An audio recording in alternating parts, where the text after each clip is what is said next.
Hello hello students. आज जो हम लोग डिस्कस करने जा रहे हैं वो है टोटल इंटरनल रिफ्लेक्शन। ठीक है, टोटल इंटरनल रिफ्लेक्शन, क्योंकि प्रीवियस क्लास में हमने देखा था, है ना, क्रिटिकल एंगल किसको कहते हैं। ठीक है ना।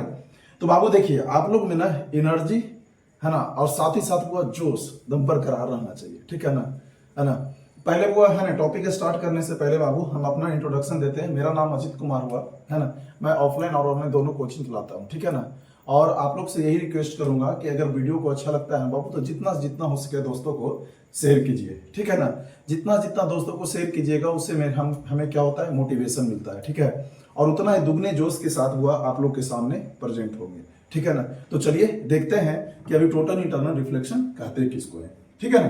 तो चलिए देखिए, यहाँ पे कहता है बाबू कि टोटल इंटरनल रिफ्लेक्शन होता क्या है। Total internal reflection, total internal reflection, है ना।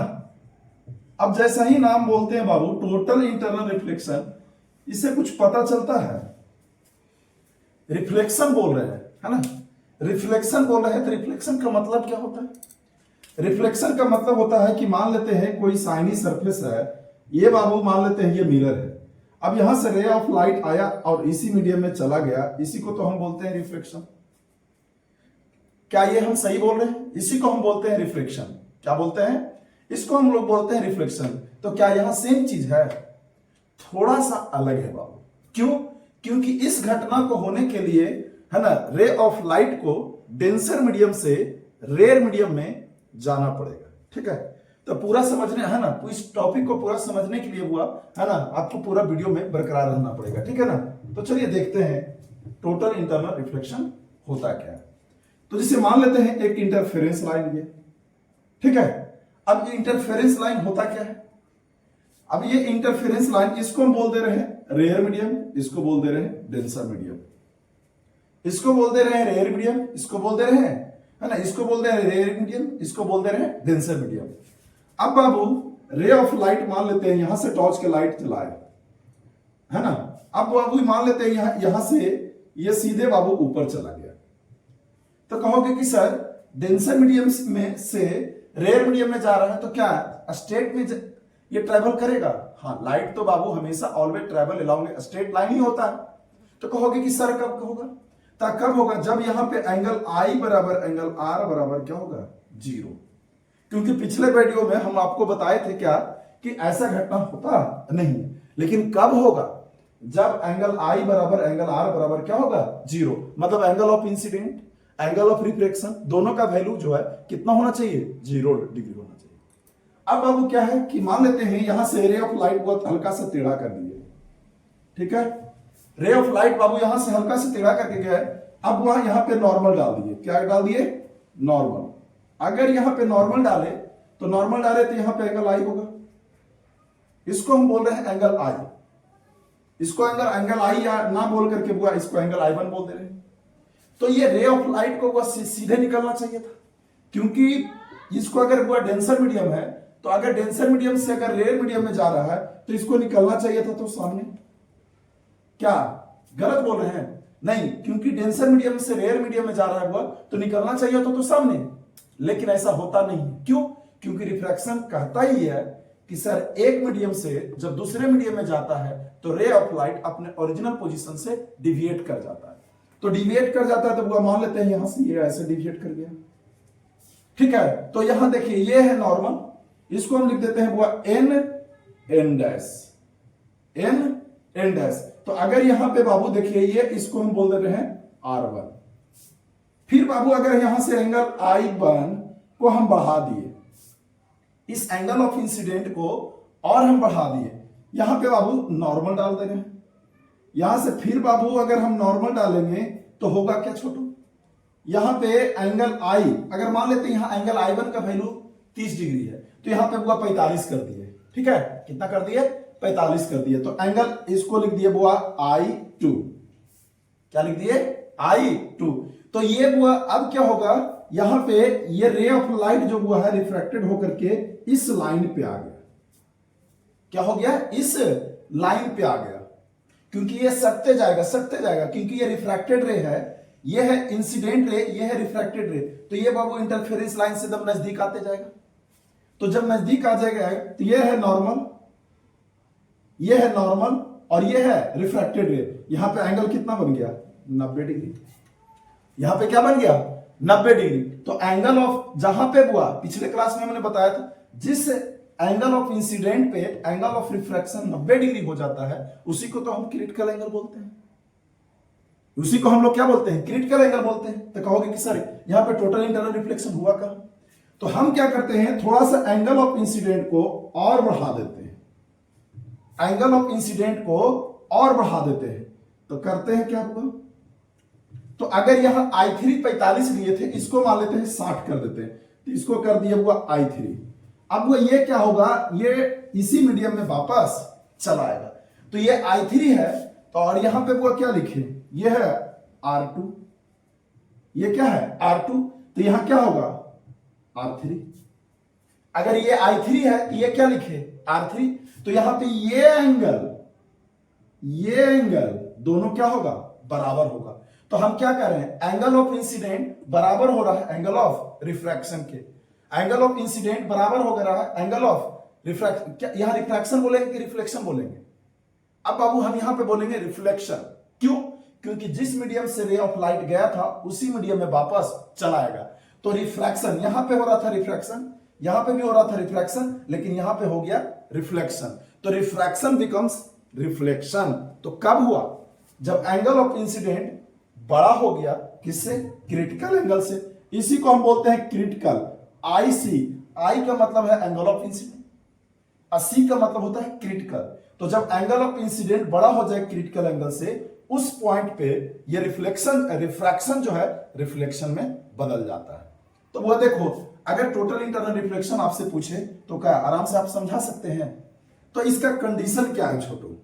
कंडीशन समझिएगा, कंडीशन क्या है छोटू TIR का? तो कंडीशन फॉर TIR, इसी को शॉर्ट फॉर्म में बोलते हैं बाबू TIR, टोटल इंटरनल रिफ्लेक्शन। ठीक है, तो अगर TIR लिख दिए तो क्या है पहला? तो पहला है हुआ ray of light must be passing from denser medium to rare medium. तो पहला कंडीशन है हुआ रे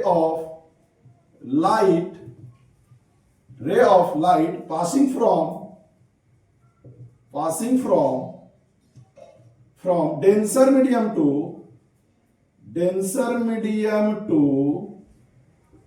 कहां हुआ?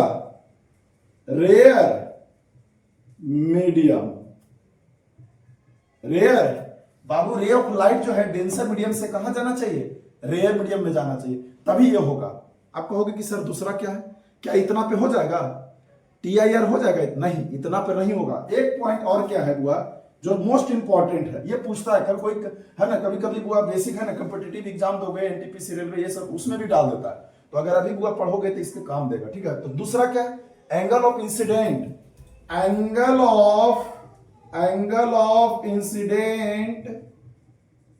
Of incident must be greater than critical angle. तो दूसरा पॉइंट है angle of incident must be greater than किससे हुआ? Critical angle. अगर ये एंगल ऑफ इंसिडेंट है, अगर ये ज्यादा होगा किससे? क्रिटिकल एंगल से, तो उस पॉइंट पे हुआ रिफ्रैक्शन जो है किस में बदल जाएगा? रिफ्लेक्शन में बदल जाएगा। ठीक है, अब इसी पे कुछ और कहानी है। कहोगे कि सर इसका यूज कहां करते हैं? तो बाबू मान लेते हैं, देखो यहां पे देखो एक स्नेल्स लॉ में पढ़े होगे, उसी का हम यूज करते हैं थोड़ा सा। ठीक है, तो जिसे मान लेते हैं बाबू ये डेंसर मीडियम है, इसमें रिफ्रैक्टिव इंडेक्स मान लेते हैं μ2, इसमें रिफ्रैक्टिव इंडेक्स मान लेते हैं μ1। तो एक पढ़े होंगे बुआ, है ना, साइन I बटा साइन R बराबर म्यू पढ़े होंगे। साइन I बटा साइन R बराबर क्या पढ़े होंगे? म्यू। तो हम यहां पे क्रिटिकल एंगल, इस क्रिटिकल एंगल से लेकर के एक क्रिटिकल एंगल और ये रिफ्रैक्टिव इंडेक्स के बीच में एक रिलेशन निकालते हैं। क्या निकालते हैं? एक रिलेशन। तो रिलेशन यहां आप लोग छाप लिए हैं, चलिए हटा दें। तो देखिए यहां पे बाबू रिलेशन क्या निकलेगा, यहां ध्यान दीजिएगा, है ना। अब यहां पे रिलेशन क्या निकलेगा कि अगर साइन सी बराबर लिखते हैं, फॉर्मूला हुआ क्रिट फोर है ना, formula for critical angle, critical angle, तो फॉर्मूला फॉर क्रिटिकल एंगल हुआ क्या लिखेंगे, साइन सी बराबर, सी को बोलते हैं क्रिटिकल एंगल, साइन सी बराबर क्या बोलते हैं हुआ क्रिटिकल एंगल। तो अगर हम साइन सी बराबर बोलते हैं क्रिटिकल एंगल, तो इसको हम लिख सकते हैं हुआ, देखो जिस मीडियम से रे ऑफ लाइट जा रहा उसको नीचे रखो, याद रखेंगे बुआ नीचे μ2 और यहां पे बुआ क्या रखेंगे μ1, और जो ये दोनों का मीडियम का जो वैल्यू रिफ्रैक्टिव इंडेक्स का वैल्यू दिया हुआ रहेगा उसको यहां पे रखोगे वैल्यू, और वहां से बुआ सी का मान आराम से निकल जाएगा। तो सी बराबर क्या लिख सकते हैं, साइन इनवर्स है ना μ1 अब बटा क्या चीज हुआ μ2, यहां से बुआ तुमको आराम से क्या निकल जाएगा क्रिटिकल एंगल। तो कहोगे कि सर आप है ना, आप बुआ देखिए पेन और पेपर लेकर के बुआ है ना एकदम है ना बरकरार रखिएगा, क्योंकि वो एक एक पॉइंट इंपॉर्टेंट होता है, ठीक है ना। जितना है ना जितना ज्यादा वो पेन और पेपर अभी चलाइएगा उतना ज्यादा एग्जाम में आपको काम देगा, ठीक है ना। तो वो यहाँ पे हम साइन सी यानी क्रिटिकल एंगल निकालने के लिए आपको हम बता दिए, सी का मतलब क्या है क्रिटिकल एंगल है, सी का मतलब क्या है क्रिटिकल एंगल है। तो कहोगे कि सर इसका काम कहां है, कभी बुआ आपके मम्मी या दीदी कभी देखो डायमंड पहने हुए, तो डायमंड देखते हो बहुत है ना चमकता है बुआ, डायमंड बाबू कभी देखे वो पहनते हुए मम्मी के देखना कभी काफी चमकता है, क्यों, क्योंकि उसमें बुआ TIR का घटना ही हो रहा है, टोटल जिसको हम बोलते हैं टोटल इंटरनल रिफ्लेक्शन बोलते हैं, ठीक है। तो बुआ यहां पे इसका यूज कहां कहां है बुआ देखो यहां पे बताते हैं अभी। तो कहोगे कि सर इसका एग्जाम्पल क्या है, सर एग्जाम्पल में अगर हम बात करें एग्जाम्पल में तो पहला है बुआ डायमंड में बुआ, दूसरा बुआ देखते होगे मिराज, गर्मी के टाइम में देखे होगे बुआ है ना ये मिराज बनते हुए बुआ, तो दूसरा बुआ मिराज। आप कहोगे कि सर और क्या होता है, और इसका क्या है सर, हम लोग बुआ जो नेट वगैरह यूज करते हैं ना उसमें भी इसका ऑप्टिकल जो फाइबर होता है वो भी किसके ऊपर वर्क करता है, ये TIR पे ही वर्क करता है। तो यहां पर लिख देना बुआ ऑप्टिकल फाइबर है ना, किसके ऊपर वर्क करता है वो टोटल इंटरनल रिफ्लेक्शन पे, ठीक है। तो बाबू आज का टॉपिक हम TIR का इतना ही रहने देते हैं, ठीक है ना, लेकिन हम आप लोग से यही बोलेंगे कि जितना जितना हो सके दोस्तों को शेयर कीजिएगा, ठीक है ना। Thank you.